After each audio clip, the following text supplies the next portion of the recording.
I always think about this fact I heard that women often die from choking because they go in another room to not bother people and then they choke to death.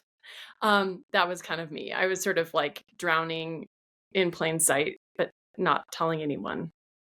Very stuck.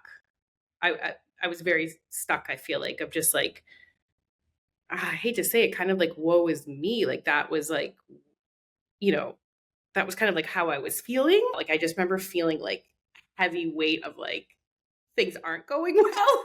I didn't even kind of recognize it, but on one hand and on the other hand, I was like thinking my life was over in some weird way. And it wasn't, it's not over. It was like very subtle, but I just thought, oh yeah, I'm not going to have fun anymore or something. I don't know. I have to be responsible with whatever that means, or I'm an adult now also, whatever that means. I'm middle-aged. That has no resonance whatsoever, but that's what goes through your head at 40. I woke up every morning just with dread. I just felt so much dread about turning 40. I felt like it just felt like complete darkness of the unknown, like death. And it was really weighing on me. I just remember feeling like the bigness of life, not necessarily knowing what was me being my own direction, what was influencing me from the external world or old narratives that I might have had. And I felt like 40 was a big number that a lot of times people say like over the hill, or, it's almost like it's all down from here. Or the other thing I thought was 40 was going to be boring. I thought 40 was, like I said, I was like, oh, there's no life after 40. And also I just thought when after 40, you basically are dead. Honestly, that's what I thought. I was like, there's no life after 40. So I had really little kids, 2, 3, and 7, I think, or 6. And husband, very busy, running my own business. And I felt like I was sort of drowning in my life. I was living in Los Angeles, which is a very ageist place. So that was quite a bit of the dread I was feeling, was just getting this power taken away from me that I had never asked for, but that I liked having in some ways. It was sort of a mixed blessing. And I just felt like there's nowhere to go from here. I can try to not age and start to look weirder and weirder, or I can embrace aging and lose my power.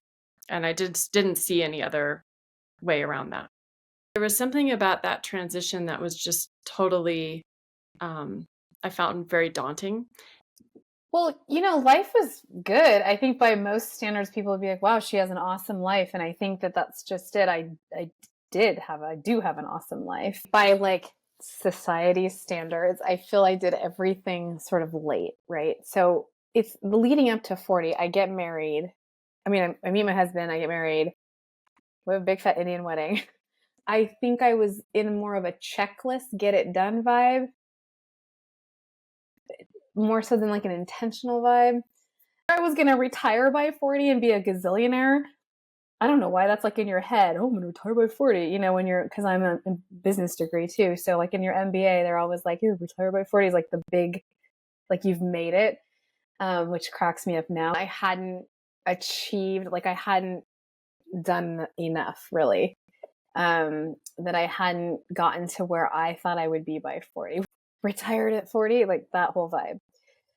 It's like I didn't do it. Some of the questions that were coming up for me around, whatever that transition is, the things that were coming up for me is, well, what do I really want to do next? Is that what I want to do? Or is that what somebody in my head wants to do? And who put that somebody in my head? Is that really me? Like I was supposed to be married or have a child or have a house and SUV. And I felt like I didn't have all that. I wanted to be a mom like my entire life. Like I remember being little. My mom was like, go play outside. And I was like, I have to iron my dog clothes. Like it just was like deeply within me. I had just gone through a divorce that was pretty tricky with an ex-husband who had some addiction issues that I was not aware of. So it was like all kind of, it felt kind of sudden. So it was that. And then at that time, I also decided to put my home up for sale. And when I was married, we were going to start doing some fostering. And that obviously didn't happen at that time. Definitely, I have a strong cultural background that sets certain expectations that for sure I was buying into. When I was 5 or 6, whenever you go to like school as what you want to be when you grow up, I think it was like 6 or 5, I said to my dad, I want to be a billionaire. He's like, I don't know how to dress I don't know how to dress you up like a billionaire. But he said that he had asked me why. And I said, because I think in this world that people listen to money. And so if I want to do good things for people and make things happen, I just had bought in at 5 that I was going to need a lot of money to do it. And no one ever really talked me out of it, actually. So just talk about, everyone's like, yeah, you're right. That's what you have to do. We've come a long way, to all my Indian sisters and brothers out there. But, this idea that there's only one type of profession that equals success, doctor, engineer, lawyer, that a large part of your success is measured by your bank account and the amount in it. I really thought that that's what everybody else's expectations were of me. It's like this kind of unsaid narrative that's imposed on all of us, profession and money defining who you are or level of success. Oh, and then you can just like, what college did you go to? I just keep putting that in there. Marriage, kids, house, what house do you own? So see all these external factors to tell you that you're happy or to tell you that you lived a life of meaning or that what you're doing is worthwhile. That's a huge one in my culture. Second one, it would be, there was still lingering effects of, because I'm in an interracial marriage. So it was like, you have to marry like in your caste, like your people. And again, only recipe for happiness. And it was like, I was living the direct opposite of that, but I hadn't acknowledged myself. I walked out of divorce court in I think it was February. And there was a call from DCF being like, can you take this little boy Khalil for a weekend? And I was like, sure. And I was like, what are the odds? Great.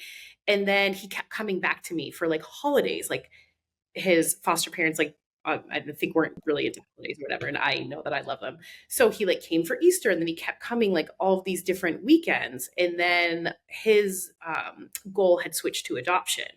And so I remember thinking oh my gosh, I've always wanted to be a mom. This boy is in need of a family. Could this actually happen? And so I remember thinking about this. And his foster mother needed surgery. So I think the month of August, I was like, how about I take him for the month? And then that will be my 100% deciding. So in that time frame, it was I was in the middle of figuring out could I be a single mom? There was a lot that had to be planned and thought about.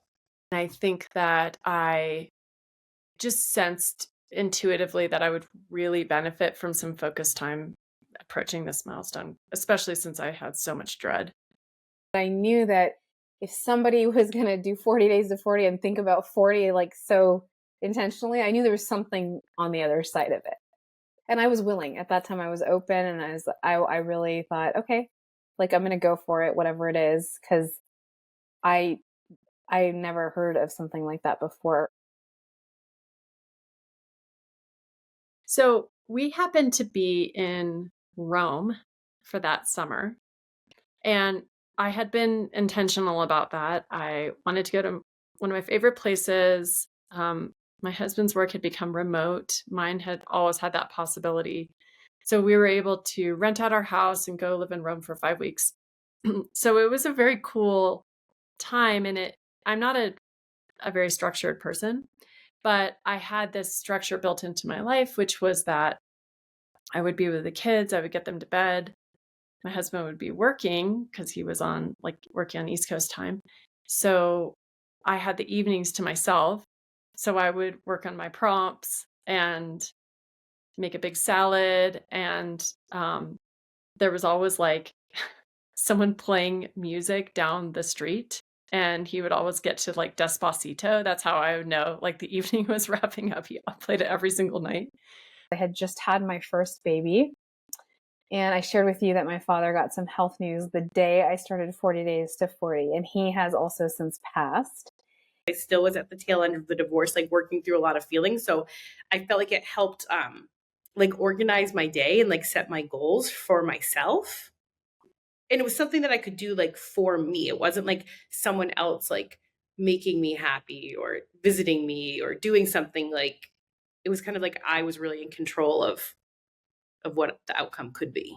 It was no pad thai and no pizza because I realized that those three things, if I was not feeling well, like happy and content, it was like, oh, I'll just get a candy or I'll just take myself out. And that was like a dopamine hit, but it was only like a quick one. Like it wasn't a long lasting one.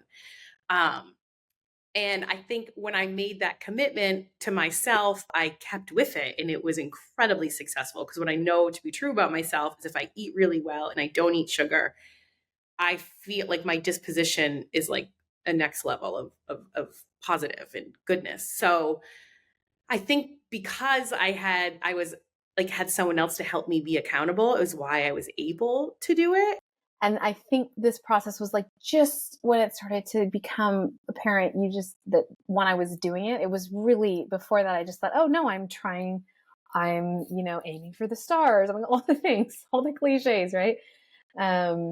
I'm doing right by my education, the things that we say to ourselves. And no, it was like, oh no. These are other people's expectations. These aren't the things that I want for myself.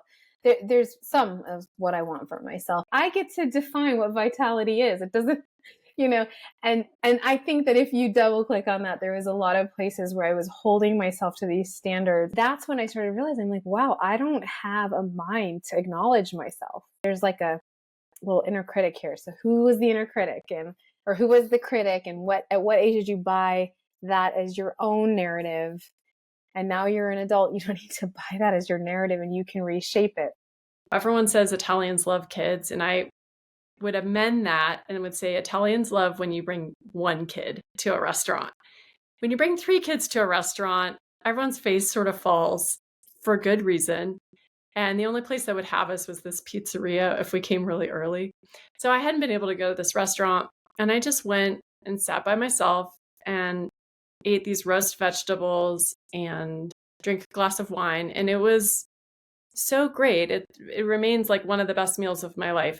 I enjoy my own company. It's easy to forget that when you're, really in a caregiving mode. But I really, it brought me back to all the traveling I had done by myself and helped me remember who I was. I feel like for so long, I am an emotional person, but my emotions would kind of guide me. And then one thing that I learned from my work was like to have grace for yourself. And you once told me like, if you stand in your own true core values, like nobody can knock you over, because I, for so long, kind of allowed other things and people to knock me over. But I realized as I became more confident in myself, like anybody can say anything they want, but I don't have to choose to accept it, or like I don't have to believe them or I have to be affected by it. So I felt like that was huge. And then to look back and now as like so much dust has settled, like each part of your life I think helps form you of who you are. And it's like you could take that and see like, oh, this happened, or you could look at the other side of like, this happened, it was hard and I grew from it. Which I feel like that to me was the best part, was able to stop and reflect. I mean, in no way should I be a victim for anything in my life.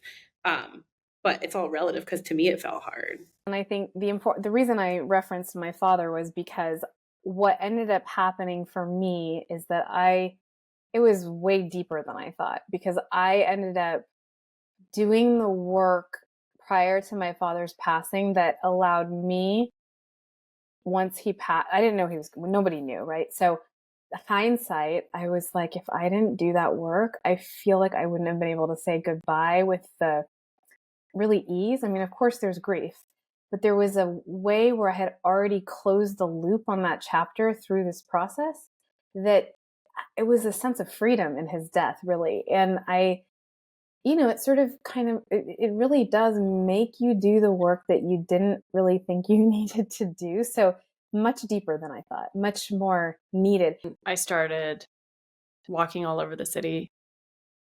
2 weeks after that, we went on this date and we ended up on this like, it was the weirdest thing, like only in Italy. It was this outdoor like cage thing that took us up to the top of a mountain. And we were like listening to a book about marriage as we went up in this like exposed cage up this mountain. It was great. we had a really good time. I recall it when I found out my dad died. There's a moment they tell you, and in that moment, it's also the same moment when you have a birth, right? It just everything reorients. All of a sudden, you're like, wait, the world just is different, right? And I just remember realizing when he passed, like it was done. There was something about that moment where I was like, I'm done with that. Now there'll be residual and there'll be still things that I need to kind of clean up, so to speak. But that girl, that day she was like the people pleaser and the person who maybe put everything else before herself. And maybe was really hard, not maybe, but really, really hard on herself, and the overachiever. And that girl, he took that there was two deaths that day, and I really, this is a poet inside me, but I really felt that. I remember it very clearly. I'm being so morbid today, but it truly was this for me. I was like, if I'm going to be on my deathbed and look back, am I going to be full of joy with what I did with my time? But I also knew if I decided to adopt him, like I was like an hour ride to work because of traffic, that I was like, I would have to sync up my life. So during that process, I sold my house. We were living in limbo. And then when I took Khalil for that month of August, it was just like, I just was like, there's no way how I can't do this. I thought your life had to be so organized to have a child. But I was like, he just became like almost like an extension of my body. And I was like, I can do this. So I think I ended up buying like a place in like early November, and his foster mother was willing to keep him until I got settled. And then we started our life together. And I can't even like fathom it without him. He's 6.5. Oh my gosh, he was the spiciest little thing going. Oh my goodness. He would like take him into a store and he'd want chips and he would just like flail and slap you. And you were like, oh, like we're never leaving the house again. This is our life. We just will never leave. And yes, so and now he's wonderful. I took the time and I went to these thrift stores, and I bought this amazing coat that I wore for my 40th birthday party. I got this whole outfit, but the man selling it to me who ran the shop, Homer, he was like, "You look like a clown." But in Italian, that was he's like Piero, like the Commedia dell'arte. Like it was a compliment, but it was funny. It was like this fabulous coat. And I got these Christian Dior vintage frames. They weren't that much, but I got them got my prescription filled when I got back to the States, and like those are my glasses. And it was really deep. And I found some really great stuff that I still enjoy. I think it's actually very important to have material things and markers of what's happening inside.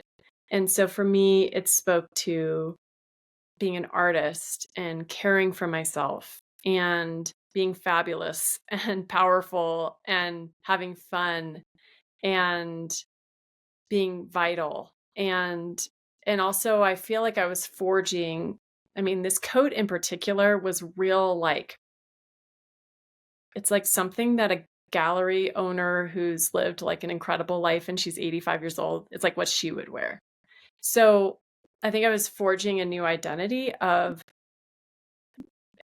being fabulous outside of like ageism and all the stuff that I had been carrying around culturally. So we got back like the day before from Rome, and then threw this big party, and I had friends that came down from Northern California and from all over, and it was really wonderful and really festive.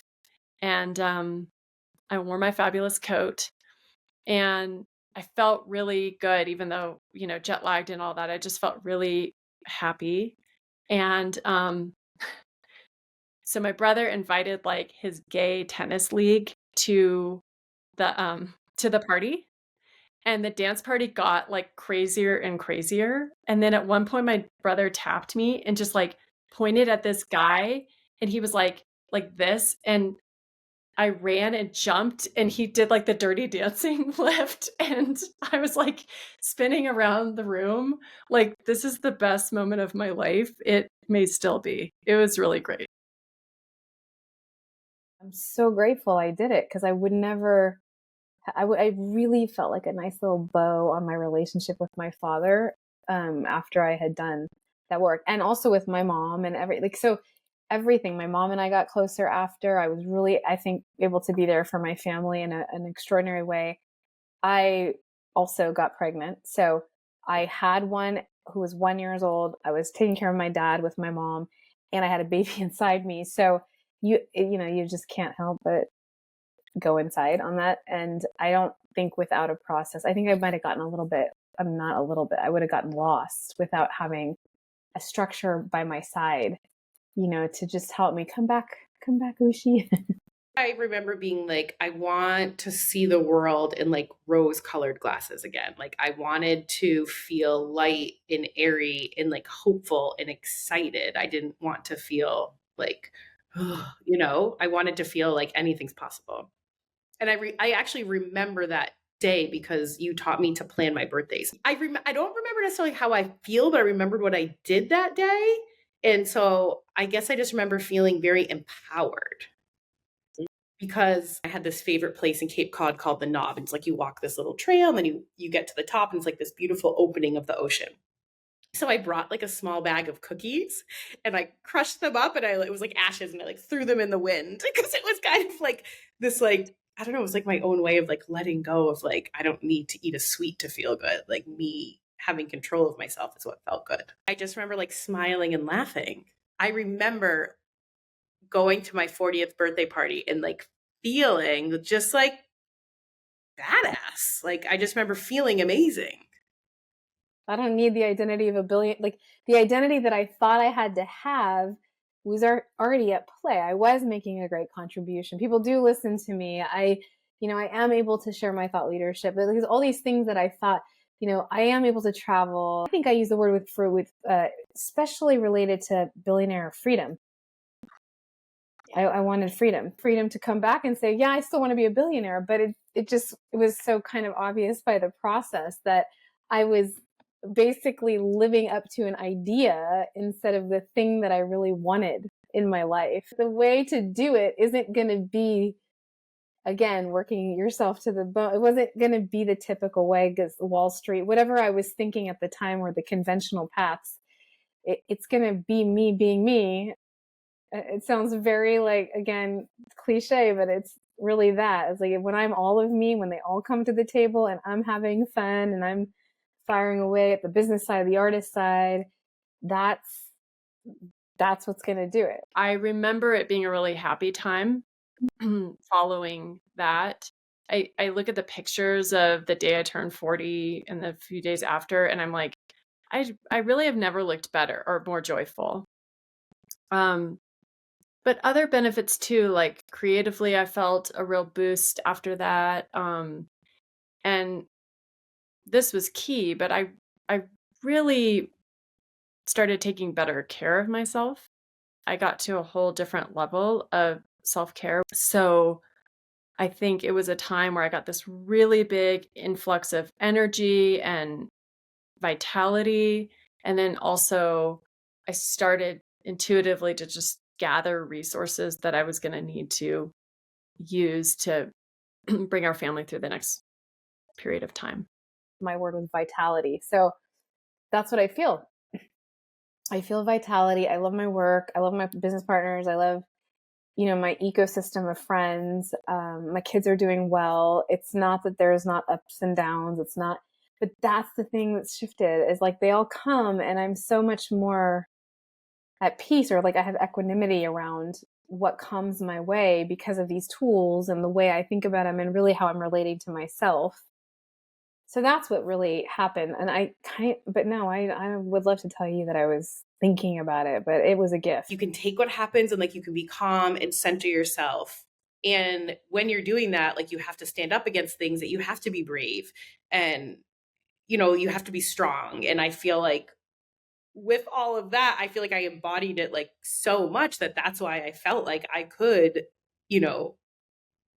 adopt my son and live this life and be strong. And I feel like it served me because I don't think if I had done that work and really believe that raising a child of, raising a Black son as a white mom, like I have to be brave and strong and have grace more than I've ever had to in my entire life. So I feel like if I didn't have that like embedded in my mind, I don't think I would be able to do what I'm doing now. And I think I can say, my life looks entirely different now than it did 4 years ago. And that's all been coming from me just taking the next step and the next step.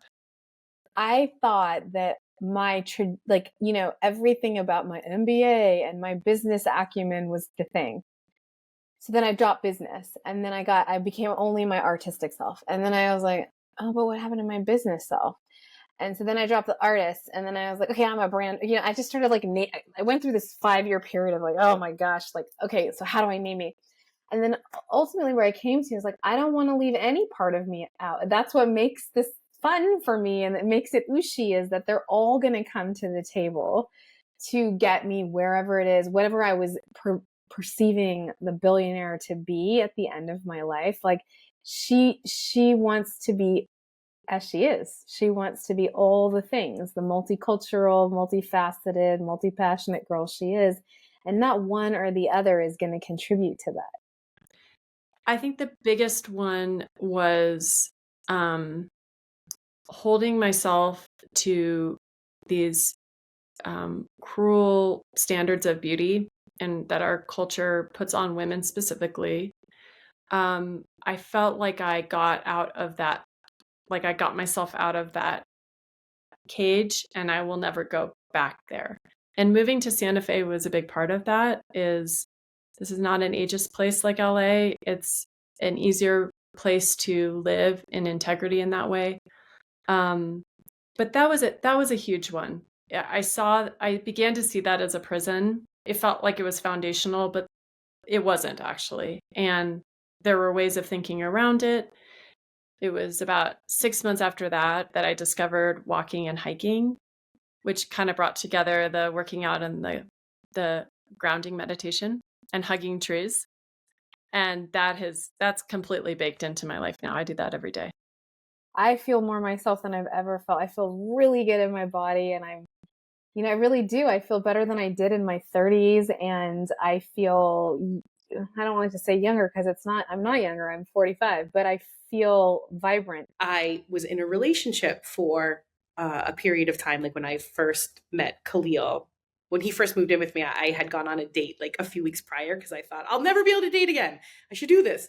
And who's become this, like, we're no longer together, but this amazing human in my life. And I feel like through 40 days to 40, like it taught me that like life doesn't have to be traditional. So like, yes, we have this best family friend who, is this 47-year-old man who is like a family member to us. And like, I think in the past, I would have thought like that was then you broke up, you go your separate ways. And it just taught me that like untraditional can be your version of traditional. And that's okay. And like celebrate it and own it. And be all those things, like be brave, be graceful, have grace. What was the other one? Confidence. Yes. Because I feel like if you're confident, people are like, I don't understand. But I realize when you're confident, people don't question you as much. It's funny, whoever watches this, they're like, oh, she did become a billionaire. But the way to do it isn't going to be, again, working yourself to the bone. It wasn't going to be the typical way, because Wall Street, whatever I was thinking at the time were the conventional paths. It's going to be me being me. It sounds very like, again, cliche, but it's really that. It's like when I'm all of me, when they all come to the table and I'm having fun and I'm firing away at the business side, the artist side, that's what's going to do it. And I think also, I now know that there's life on the other side of ego death. I mean, I had been in therapy, so I knew that kind of, but I think that 40 felt like, oh my God, I'm going to die. And there was a part of me that did, and that was actually very freeing and good.